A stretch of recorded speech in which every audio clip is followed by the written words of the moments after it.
नाज़िम मरीज शाह कई उनजे भरपासे वारनि इलाइक़नि में बरसात तबाही मचाए छॾी आहे। केतिरा ई ख़ानदान बिगड़ थी पिया आहिनि। केतिरनि ग़रीबनि जा घर किरी पिया आहिनि। हिन वक़्त ताईं इमदाद करण लाइ न ज़िले इंतिज़ामिया पहुती आहे ऐं न वरी चूंडियल नुमाइंदा पहुता आहिनि। उन हवाले सां असां वीडियो लिंक ते मौजूदु आहे शेरबाज़ शहर जी। शेरबाज़, कहिड़ी सूरत आहे मरीज शाह कई उनजे भरपासे वारनि इलाइक़नि में?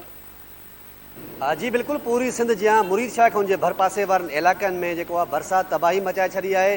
केतिरा ई ख़ानदान जेको आहे बेघर थिया आहिनि। हिन वक़्तु असीं मौजूदु आहियूं मुरीद शाह जे हिकिड़े इलाइक़े में, जिथे तव्हां मुंहिंजे पुठियां ॾिसी सघो था त जेको पाणी बरसाति जो आहे उहो समुंड जो ॾेख ॾियणु लॻो आहे। अगरि ॻाल्हि कजे इंतिज़ामिया जी त इंतिज़ामिया जे तरफ़ां हिन वक़्तु ताईं जेके बरसाति मुतासिर आहिनि उन्हनि वक़्तु इमदाद करण जे लाइ नाहे पहुती।